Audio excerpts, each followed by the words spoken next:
पैसे दिए, न भारतीय जनता पार्टी हमें पैसा दे रही, न कोई ठेकेदार से हमने पैसा लिया कि भाई तू करोड़पति आदमी है हमें 2-5 लाख रुपए डीजल के लिए दे दे। ये उन गरीबों का 1-1 रुपया और युवाओं का जो संघर्ष है ना, वैभव सिंह जी ने बताया 5 साल में संगठन रात दिन गरीबों के 1-1 रुपए से संगठन खड़ा हुआ है और रात दिन गरीबों के पैसे से इसमें गाड़ियों में डीजल चल रहा है और झंडा बैनर पंपलेट और आपको टेंट कुर्सी की व्यवस्था की जा रही है। आप समझिए, आज आप सुबह से गांव से अपने आए हैं, अपने बच्चों से पत्नियों से बोला होगा कि पिछड़ा की यात्रा आ रही है, तो आप घर का डीजल पेट्रोल जला के आए, अपना 300-400 रुपए रोज घर का काम धंधा करते बोनस खान, पेट्रोल जलाया बोनस खान, और उसका आपको लाभ ना मिले तो अगले आंदोलन की आपके लिए पैसे की व्यवस्था नहीं होगी, ना आप आ पाएंगे। हम जान रहे हैं हम कितना संघर्ष कर रहा है। हम अभी 20 दिन के लिए निकले हैं, उससे पहले 20 दिन बुंदेलखंड, और हम लोग 5 साल से काम कर रहे हैं। ये आंदोलन अगर दबा और रुका तो बहुत सारे बातें हमारे वक्ताओं ने बता दी। ये कांग्रेस भाजपा की लड़ाई नहीं है, लड़ाई पावर की है, पैसे की है। आप लोग किस प्रकार से मजबूत होंगे मैं आपसे पूछना चाहता हूं। जब आपके घर में साल भर के लिए व्यवस्थित अनाज पानी खाने के लिए दाना पानी होगा तभी व्यवस्थित होंगे ना। आपके बच्चों को अच्छी शिक्षा मिले, रोटी कपड़ा मकान की व्यवस्थित तरीके से घर में चीजें उपलब्ध हो तभी आप सुखी हो पाएंगे ना। मैं एक चेहरे को पढ़ रहा हूं, चेहरे उदास, चेहरे मायूस। मैं नेगेटिव बात नहीं कर रहा, मैं गरीबों से जुड़ा हुआ व्यक्ति हूं और मैं भी गरीबी से संघर्ष करके यहाँ तक पहुंचा हूं।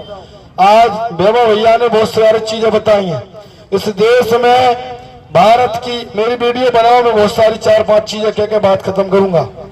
95% संपत्ति, सुन ले ध्यान से, 95% संपत्ति मात्र 5% लोगों के पास पहुंच गई। समझ गए आप? और 95% समाज क्या हो गया? आर्थिक रूप से कमजोर और गुलाम। समझ रहे हैं मेरी बात? भारत की 95% संपत्ति, धन दौलत, जमीन, फैक्ट्री, कारखाने उन 5% लोगों के पास हो गए। वो 5% लोग देश में नहीं इकट्ठा कर रहा है। Swiss bank, America, England, Japan, चीन में बिजनेस व्यापार कर रहे हैं, उनके बच्चे विदेश पढ़ रहे हैं। समझ गए? भारत के एक भी करोड़पति आदमी इस देश में अपने बच्चों को नहीं पढ़ा रहा। आज गांव का गरीब का बेटा सरकारी स्कूल में पढ़ रहा है, उसको मध्याह्न भोजन में कटोरा पकड़ाया जा रहा है, पढ़ाई बंद की जा रही है।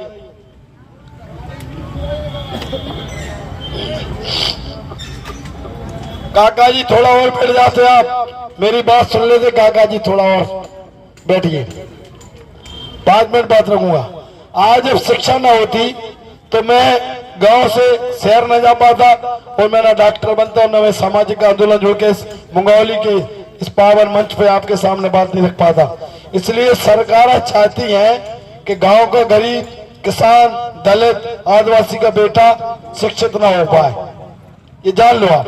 प्राइवेट बड़े बड़े कॉलेज, स्कूल, अस्पताल है, उन लोगों ने खोला जो करोड़पति लोग हैं, वो पढ़ाई इतनी महंगी कर दी कि गरीब आदमी प्राइवेट स्कूल की फीस भरने में भी असमर्थ है। यहाँ कितने लोग हैं जिनके बच्चे सरकारी में पढ़ रहा है और जिनके प्राइवेट हो। प्राइवेट बारे बता दो, जिनके आपके बच्चे प्राइवेट स्कूल में पढ़ रहा है क्या? सरकारी में किसके पढ़ रहा है बताओ? आपके बच्चे कौन से स्कूल में? सरकारी पढ़ रहे हो ना? पढ़ाई हो रही है क्या? पढ़ाई नहीं हो रही ना। सरकार नहीं चाहती पढ़ाई हो। आप वहां से आपके बच्चे शिक्षित नहीं बनेंगे। दूसरा, ये देश हिंदू से मुसलमान से नहीं चल रहा, देश भारत के संविधान से चल रहा है। कैसे चल रहा है? संविधान से।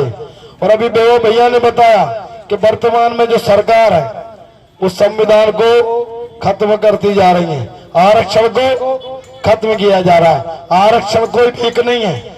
आरक्षण का मतलब होता है आपकी संख्या ज्यादा है तो आपको प्रतिनिधित्व करने का मौका मिले, आपको बजट मिले, आपके लोगों को बड़ी बड़ी पोस्टों पर अधिकारी कर्मचारियों के लिए आपको सीट आरक्षित की जाए। वो सब चीजें, वो रेल, खेल, तेल, भेल, सब कुछ प्राइवेट हाथों में जा रहा है। तो आपके बच्चों को नौकरी के मिलने के दरवाजे बंद हो रहे हैं। समझ गए आप? आज 12,000 रुपए का दाना पिछले साल बिका, ये क्या करिश्मा हो गया, 3,500 रुपए में किसान का दाना बिक रहा है। अब धीरे धीरे 7,000 रुपए आ गए जब किसान ने बेच दिया। तो सारे उद्योगपति, जो बड़े बड़े उद्योगपति हैं, जो सरकार को लाखों करोड़ रुपए टैक्स दे रहे हैं पार्टियों को, वो उनके हिसाब से सरकारें चला रहे हैं। समझ गए? दलित, आदिवासी, पिछड़ा, किसान, मजदूर वर्ग लाइन में लग के 5 घंटे वोट दे के आ रहा है। उसके बदले में आपको 5 किलो राशन दिया जा रहा है। कितना राशन? अभी तो गेहूं भी मिलना बंद हो गया, चावल मिल रहा है, क्योंकि गेहूं इस बार मध्य प्रदेश में बहुत कम पैदा हुआ है। अब आपको ये तय करना है, जब हमारी 54% आबादी में, किसी जाति, धर्म या किसी नेता के खिलाफ नहीं बोल रहा हूं मैं, जो मानवता है, जो इंसानियत है, जो भारत के संविधान की जो नब्ज है, उसको टटोल के बोल रहा हूं।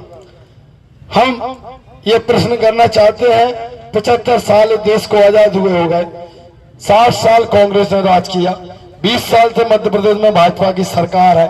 हमारा दोनों पार्टियों से सवाल है कि भाई आज तक हमें मंडल कमीशन का, जो हमारा महापुरुषों का संघर्ष है, वो 1992 से लेकर 30 साल हो गए, मंडल कमीशन लागू क्यों नहीं हुआ? मंडल कमीशन वो कमीशन है जिससे दलित, आदिवासी, पिछड़ा वर्ग के संपूर्ण अधिकार खुलेंगे, सारे विकास के दरवाजे खुलेंगे। समझ गए ना?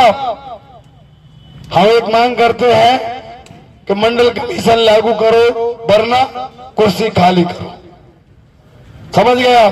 दूसरा, जब बड़े बड़े उद्योगपतियों का, गुजरात के उद्योगपतियों का कर्जा माफ किया जा रहा है, तो भाई गांव के जो लाडली बहना के जीजाजी पर 5 लाख रुपए का जो कर्ज, अम्मा बैठ जाइए, 5 बटाए अम्मा बैठिए, गरीब का जो जीजाजी, लाडली बहना का जो जीजाजी है, मामा, मैं पूछना चाहता हूँ, उस पे 1,000 रुपए आप महीने डाल रहे हैं, उसके पति पे 4 लाख का किसान कार्ड का कर्जा लगा है, वो कर्जा माफ होना चाहिए कि नहीं? कर्जा माफ होना चाहिए कि नहीं? पिछड़ा वर्ग को 54% आरक्षण मिलना चाहिए कि नहीं? हमारे बच्चे कलेक्टर, कमिश्नर, तहसीलदार, टीआई, पटवारी 54% बनना चाहिए कि नहीं? मध्य प्रदेश में हमें पिछड़ा वर्ग के 60 विधायक हैं, हमारी 54% आबादी 230 विधायक हैं, हमारे 125 विधायक बनना चाहिए कि नहीं? अब भाई हम कौन सी गलत लड़ाई लड़ रहे हैं? इसमें अगर यहाँ के सांसद जी को, यहाँ के विधायक जी को, या गोपाल सिंह चौहान को, या कांग्रेस के नेताओं को अगर इसमें मिर्ची लगाए, तो ये गलत बात है ना? गलत बात है कि नहीं? और मुझे कोई चुनाव नहीं लड़ना, लेकिन जो चुनाव लड़ेगा उसको वोट देने के लिए जनता को मेंटली, मानसिक रूप से तैयार कर रहे हैं हम लोग। समझ गए ना आप?